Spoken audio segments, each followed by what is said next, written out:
Bitter criticism from Russia Today. Look, we have a critical headline from yesterday, June 25. Why Assange's plea deal is bad news for investigative journalism. The WikiLeaks co-founder didn't just have this case dropped. It does not bode well for the future of truth-telling. This is Robert Bridge. He's an American writer and journalist. He's author of Midnight in the American Empire: How Corporations Under Political Servants Are Destroying the American Dream. Robert Bridge. He's the guy. An American guy. Julian Assange, the co-founder of WikiLeaks, has argued to plead guilty to one count of violating the Espionage Act for his role in collecting and publishing top-secret military and diplomatic documents from 2009 to 2011. What does this verdict mean for media freedom around the world? While it's certainly positive news that the US Department of Justice is apparently closing the book on the tragic Assange saga, it's shocking that the administration of President Joe Biden demanded a guilty plea for the alleged crime of obtaining and publishing government secrets. After all, this is the crucial task that investigative journalists perform on a regular basis. Quote, the plea deal won't have the presidential effect of a court ruling, but it will still hang over the heads of national security reporters for years to come. It's purely symbolic, says Stern, the director of Advocacy for Freedom of Press Foundation, FPF, said in a statement. The administration could have easily just dropped the case, but choose to instead legitimize the criminalization of routine journalistic conduct and encourage future administration to follow suit. Assange rose to international fame in 2010 after WikiLeaks published a series of leaks from U.S. Army intelligence analyst Chelsea Manning. He was granted asylum by Ecuador in August 2012 on the grounds of political persecution and fears he might be extradited by the UK to the US. He remained in the Ecuadorian embassy in London until April 2019 and then was imprisoned in Belmarsh prison until June 2024, as the US government's extradition effort was contested in the British courts. We have a photograph from the parade for Julian Assange freedom.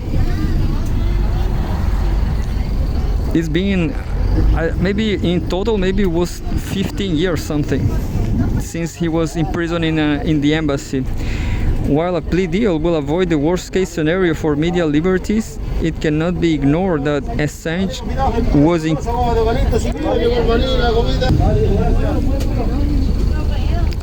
While a plea deal will avoid the worst-case scenario for media liberties, it cannot be ignored that Assange was incarcerated for 5 years for activities that journalists engage in every day. There's good reasons why the US waged a massive smear campaign against Assange, who was blessed with courage rarely seen in journalism. As the late journalist John Pilger wrote on his belligerent colleague who viewed his work as a moral duty, quote, Assange shamed his persecutors. He produced scoop after scoop. He exposed the fraudulence of wars promoted by the media and the homicidal nature of America's wars, the corruption of dictators, the evil of Guantanamo. The question that must be asked now is, how long can Julian Assange continue with his crusade on behalf of truth? The sole purpose of WikiLeaks is the pursuit of justice. It is about achieving justice by letting the public know what is going on. letting the average person on the street know what those who have power over their lives are conspiring to do. To say this seldom seen method of journalism is a courageous act in the greatest understatement.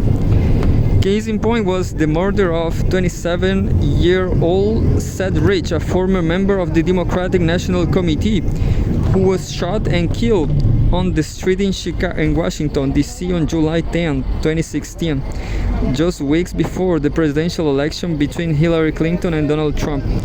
In an interview with the Dutch news program Nieuwsuur, Assange insinuates that Rich was responsible for the leak of DNC emails to WikiLeaks, not the Russians, as the entire US media complex has been reporting.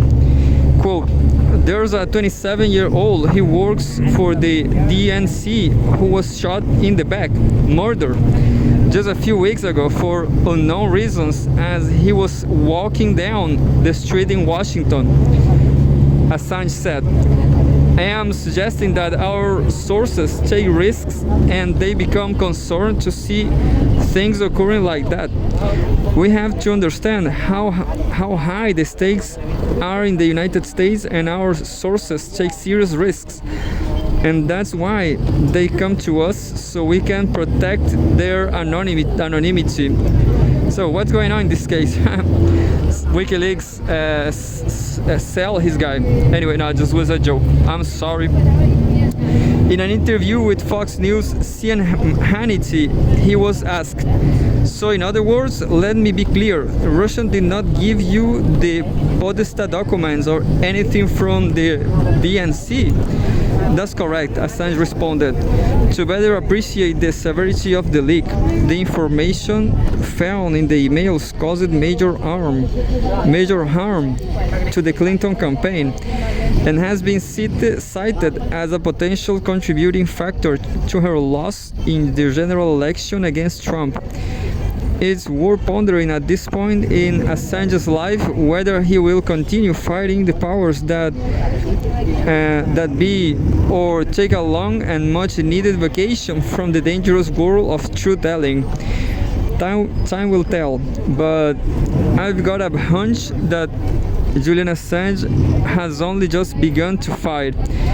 The statement, views, and opinions expressed in this column are solely those of the author and do not necessarily represent those of Russia Today." My opinion, Assange, I guess, all this WikiLeaks, my opinion, is just like a collective street art collective, artistic collective of militants in Brazil, in the whole Brazil, who project things in political things. They are fighting. They are not socialists, you know. WikiLeaks is not socialist, but in my opinion, they can go wokies. Understand? WikiLeaks now can make this happen all the time in the global south, in journalism. Like, for example, there was a famous case. Pinochet was extradited, was in jail by Garçon judge in Europe. I don't remember. I don't know the details. The matter of the fact is, in that time, there was a new magazine, The Clinic, because he was going to Pinochet was to a clinic in Europe. Understand? Chilean health was not so great, but back then, and I guess not today. Neither today, I guess. Well, the fact is, this journal, The Clinic, at the beginning it was very, very leftish, but today is a completely shit. You know, today is a completely woke stupidity. That's my opinion. And well, WikiLeaks could be woke also. In an interesting time we are living in, when wokeism is dying, you know. Wokeism, the end of wokeism right now. We will see fascism for a while, and then who knows, communism.